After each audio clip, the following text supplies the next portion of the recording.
Om Sairam Sai tour and travels कालिम्पोङद्वारा चलाइएको आजको तीर्थयात्रामा हामी नेपालका प्रसिद्ध तीर्थस्थलहरू दर्शन गर्न गइरहेछौँ र आज 10 अप्रिल 2026 को दिन हामी कालिम्पोङबाट बिहानै यसरी आफ्नो तीर्थयात्रालाई सुरु गरेर करिबन 9 बजीको छेउछाउतिर हामी पानी ट्याङ्की पुग्न सफल भयौँ र पानी ट्याङ्कीमा चाहिँ हाम्रो जम्मै भोटर आइडी कार्डहरू आधार कार्डहरू हेरे पश्चात चाहिँ हाम्रो सबै ब्यागहरू स्क्यान गरे पश्चात हामी फेरि त्यहाँबाट नेपालको सिमानातर्फ गइरहेछौँ र यो मेचीको पुल हो। पहिला उताबाट जान्थ्यो, अहिले चाहिँ यसरी बाटो बनाएको रहेछ र हामी सर्वप्रथम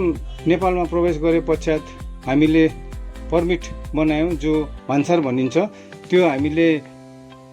काम गरिसके पश्चात हामीले जम्मै आफ्नो भारतका रुपियाँ पैसाहरू नेपालको रुपियाँ पैसामा साट्यौँ र भारतको 100 रुपियाँको नेपालको 160 रुपियाँ पाउँदो रहेछ र यसरी हामीले आफ्नो पर्मिटहरू देखाए पश्चात हामी काँकर भित्तामा खाना खाने निर्णय गऱ्यौँ र त्यस पश्चात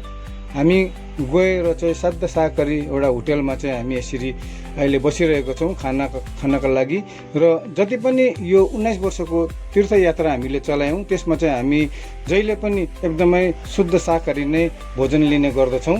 र अब उसो चाहिँ फेरि हामी काँकर भित्ताबाट चाहिँ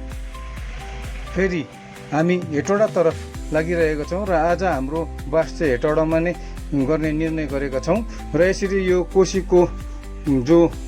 एउटा ड्याम छ त्यो ड्यामबाट हुँदै हामी यसरी गइरहेको छौँ र यो कोसीको ड्यामको छेउमा चाहिँ बिहार पनि पर्दो रहेछ र यसरी हामी होटेल सूर्य भन्ने जो मैले युट्युबमा हेरेको थिएँ त्यसमा चाहिँ लगेर हामी गएर चाहिँ हामी राति 12 बजीतिर पुगेका थियौँ र 12-1 बजीको लगभग समयमा चाहिँ हामीले यसरी यो होटेलमा बास बस्यौँ र भोलि बिहानै फेरि हाम्रो यहाँबाट चाहिँ पोखरा जाने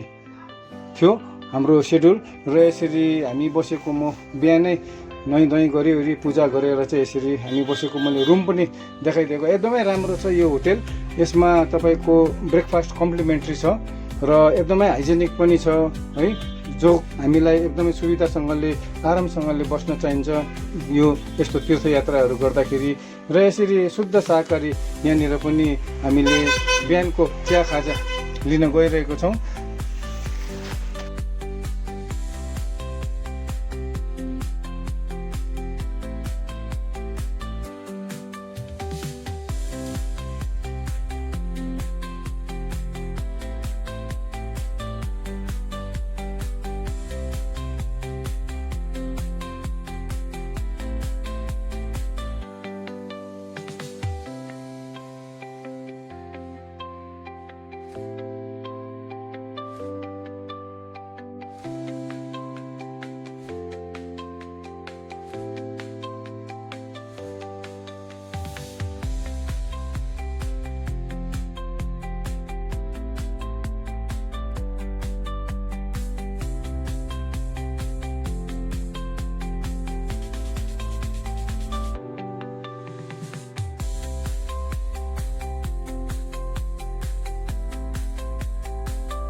बिहानको चिया खाजा खाए पश्चात हामीले केही आफ्नो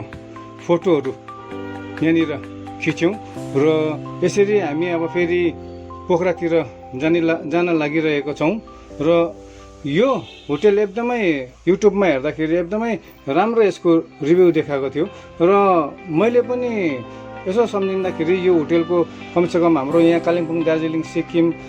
भयो है, जति जाने भक्तहरूले चाहिँ यही होटेलमा नै बसोस् भनेर यहाँको म्यानेजरसँग मैले यो होटेलको रिभ्यू म युट्युबमा अपलोड गरिदिन्छु भनेर उहाँसँग बाचा गरेँ। त्यस पश्चात यहाँ रिसेप्सनिस्ट नानी पनि थियो, उहाँले पनि एकदमै हामीलाई राम्रो सत्कार गर्नुभयो र उहाँहरूको जो सर्भिस छ त्यो एकदमै हामीलाई राम्रो लाग्यो। र यसरी हामी अब यस हेटौडादेखि चाहिँ हामी फेरि पोखरा गइरहेको छौँ र आउँदो भिडियोमा चाहिँ हामी तपाईँहरूलाई फेरि पोखरामा पुगेर चाहिँ हामीले सर्वप्रथम पोखराको जो फेवातालको माझमा एउटा टापुमा चाहिँ एउटा माको जो मन्दिर छ त्यसको हामी दर्शन गराउनेछौँ। ओम साई राम।